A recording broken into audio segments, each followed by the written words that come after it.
Hello, my name is Thomas Selig, Fotomuseum Winterthur. We are sitting here together with Alec Soth from Minneapolis in the situations 1, 2, 3, 4, 5, and tonight is number 6. Number 6 is your situation, Alec. Good to have you here after so many years. You have been here 2008. We had a wonderful exhibition here. You were at that time also giving an interview for a local TV station here, and you were mentioning that you are a very book person. Tonight we are signing your book, or that's why you're here. Would you still consider yourself as this book person, or do you have like other interests since then? I'm very much a book person, but I almost have a kind of book fatigue now because I started my own publishing company and have just sort of been swamped in books. And so now I'm interested in putting much more energy into the single book, like Songbook, and producing less of these kind of ephemeral publications. Yeah. And ephemeral is something like the newspaper. Yeah, the newspaper, that sort of thing. Which you have done. The part of the newspaper stuff also went into that book. I mean, is there a difference if you work for this kind of very easy-made publications there, or the transformation into something like this book, which is covering a lot of years here? Absolutely. I mean, so this all started about 3.5 years ago or so with this self-published newspaper that I was doing.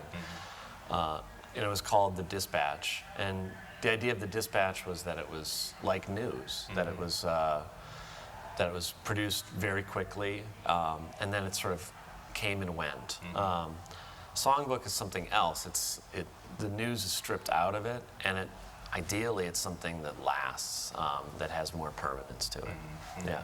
And Songbook is referring to something which is in everybody's household, I guess, isn't it? It's a few different things. I mean, there's something called the Great American Songbook, which is not an actual book. It's like a canon of American songs.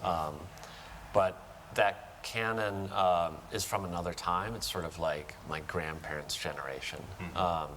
And the content of the book itself, a lot of it is dealing with a time that has passed, or this feeling of time that's passed. So also like my grandparents' generation, and we call this the greatest generation.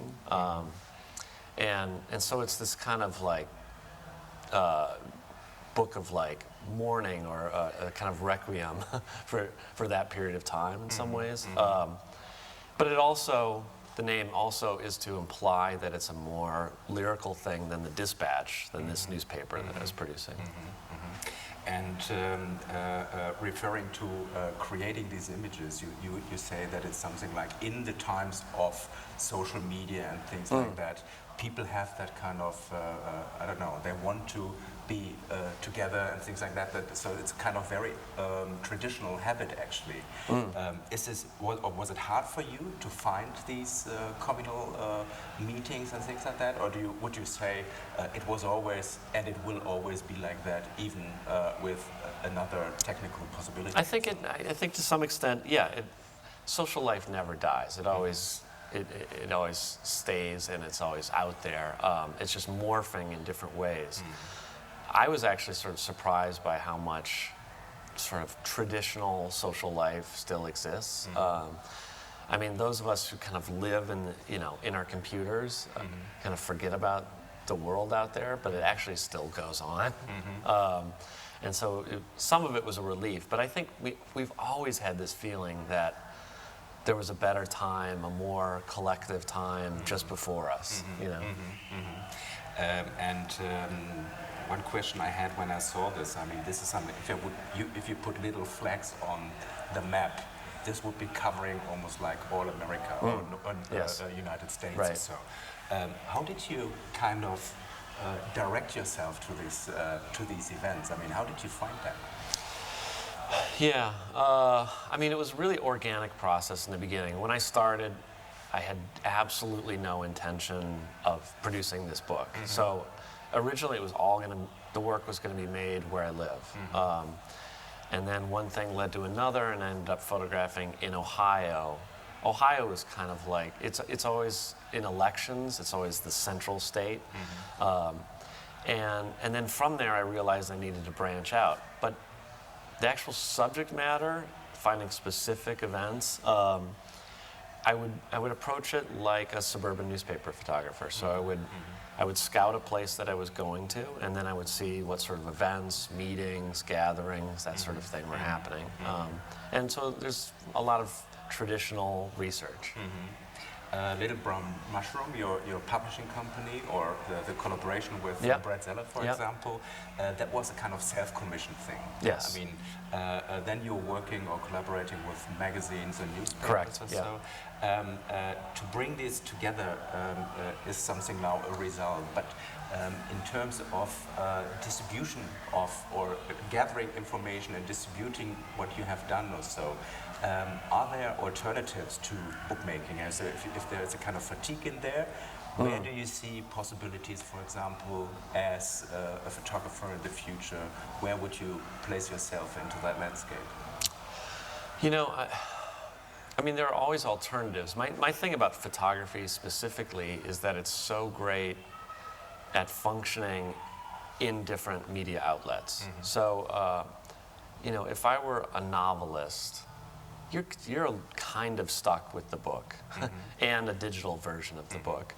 But photography is so fragmentary, and it's always functioned, you know, from newspapers and exhibitions, and so my goal is to just work that whole spectrum, from printed material to exhibitions, and now, I mean, the thing that I've been incorporating lately is this sort of live presentation of the work. I mean, I guess I've always done this in lecture format, but I've been thinking about it more creatively, and the possibility and the excitement of the live event. And how do you deal with control of distributing your images? You could say a book is something like you have managed to work on that, then it has its own life. With shows, you probably travel with the shows to install that. What about the images in social media? Are you kind of frustrated that it's kind of distributed, or kind of... No. I mean, I think, you know, generationally, I mean, it's interesting thinking about having had a show here 7 years ago or whatever. I mean, my generation exactly came of age with this media, and I've been comfortable with my images being out there for free forever. And it's been interesting being in Magnum all of this time, because Magnum was founded on, you know, giving photographers rights and protecting images. So I've watched an older generation really struggle with that and what it means to give things away for free. And I see the tent getting bigger. So I give it away for free, more people are exposed, and relatively speaking, the amount of people that want this then goes slightly higher. Exactly. So it's kind of different ways of actually gaining a kind of public or so. Yeah. That also brings me to another project you kind of discussed quite heavily at the moment, which is the Snapchat project you were doing for the Walker Art Center. Correct. Can you talk a little bit about that? Yeah. So Snapchat is this, you know, is an application which you can send photographs to another person, and after they view them, it disappears. And when I first heard about this, I thought, well, this is the most ludicrous thing I've ever heard. Why on earth would one want this? But you know, I said the same thing about Twitter, and I said the same thing about Instagram, and so I thought, well, this is curious. I mean, it really goes against why I'm a photographer. I mean, you take pictures to document and preserve a moment. And here, I saw my daughter was using it, and I see this younger generation using images like language, like conversation. So I thought I would play with it. I started playing with it, and the problem I had is that I didn't have any friends that were on it, and so I didn't know really what to do.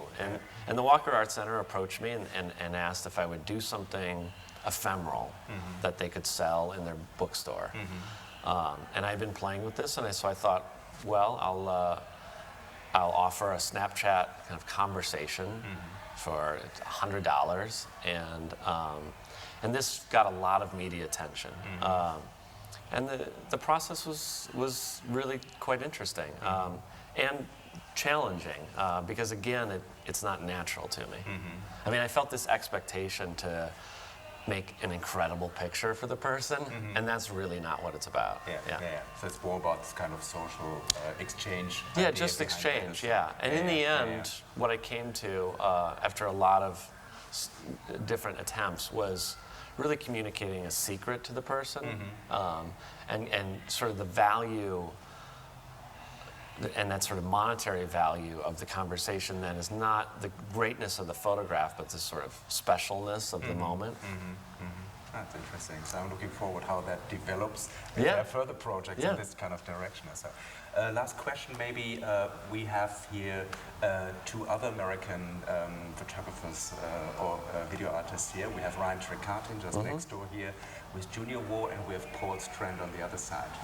You're just in the middle, like a sandwich or so. How do you feel about that? I don't think I'm just in the middle. I think, I think Where do you Paul attach? Strand's a Where do you little bit attach? older. What do I think about it? And what I mean, be more specific. That's a good question. Maybe we leave it like that. Right? Okay. So, thank you. Sounds Right? good. All right. Thanks a lot. Cheers.